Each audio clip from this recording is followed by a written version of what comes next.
Hello guys, এটা হচ্ছে আমার ফার্স্ট মিনি ব্লগ। জানি না তোমাদের কেমন লাগবে, তবে দেখতে পাচ্ছ আমি এখন সাজুগুজু করতে।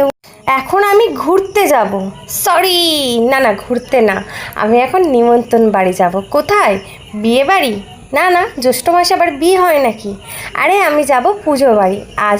আর বিয়ে বাড়ি হোক আর পুজো বাড়ি হোক, একটু সাজুগুজু না করলে হয় বলো? মেয়ে বলে কথা, মেয়ে হয়ে জন্মেছি, ও সাজগোজ তো করতেই হবে। আর কি বলবো, দেখো আমি একদম সেজে গুজে রেডি হয়ে গেছি। আমি কিন্তু একদম বেশি মেকআপ করিনি, কারণ এটা হচ্ছে দিনের বেলা, জানো তো। আর দিনের বেলা অত মেকআপ করলে ভালো লাগবে না, কিন্তু আমার বর বলছে আমি নাকি অনেক মেকআপ করেছি।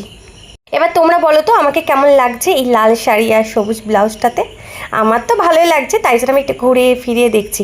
আমি সাজাগোজার পর এরকমই করি, একটু নাটক করি আয়নার সামনে।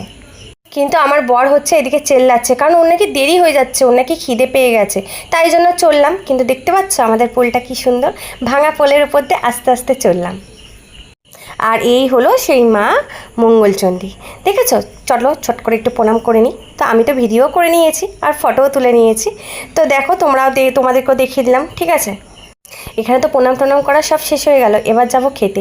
এই যে খেতে বসে গেছি আমরা এখন টেবিলে। তো এখন দেখো অপেক্ষা করে বসে আছি, থালামালা কিচ্ছু দিচ্ছে না, কখন দেবে কি জানি। আমার তো খুব জোর খিদে পেয়ে গেছে, দেখেছো আমি এই যে টেবিলে বাজাচ্ছি।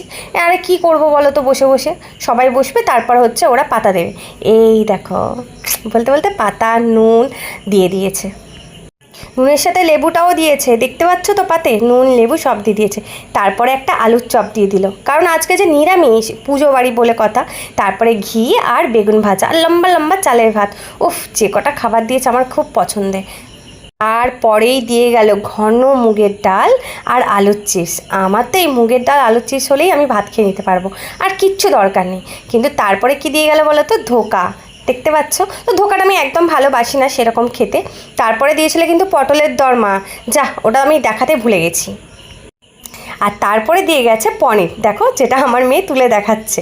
আর এই দেখো, আর পনিরগুলো কিন্তু মানে কি বলবো, বড় বড় পিস ছিল। তো পনির খেতে কার না ভালো লাগে, আমার তো ভীষণই ভালো লাগে। আর এদিকে আমার বর হচ্ছে জলে লেবু গুলছে, ও লেবু ভাত দিয়ে খায় না, ও জলে গুলে সবার শেষে খায়। এরকম কে কে খাও বলো তো? যাই হোক আমি খাই না। আর তারপরে চাটনি পাঁপড় আর মিষ্টি দিয়ে গেল, সন্দেশও দিয়ে গেল। একটা করে দিয়েছিল, বাট আমি দুটো করে চেয়ে নিয়েছি, কারণ আমি মিষ্টি খেতে না ভীষণ ভালোবাসি। কিন্তু কি করব, এত পেট ভরে ভাত খেয়ে ফেলেছি যে আমি কিন্তু এই মিষ্টি কথা আর খেতে পারিনি। লাস্ট আমার বড়মশাইকে বললাম যে তুমি খেয়ে নাও। আর তারপরে দেখলে আইসক্রিম দিয়ে দিয়েছে। আর তারপরে দেখো আমরা দুইজন কি সুন্দর প্রেম করতে করতে ওই ভাঙা পোলের উপর দিয়ে আসছিলাম। কিন্তু এই প্রেম করতে করতে আমি উল্টো পড়ে যাচ্ছিলাম, যাই হোক পড়িনি কিন্তু। তো বলো আজকে কিন্তু আমার মিনি ব্লগটা তোমাদের কেমন লাগলো? তোমাদের যদি ভালো লাগে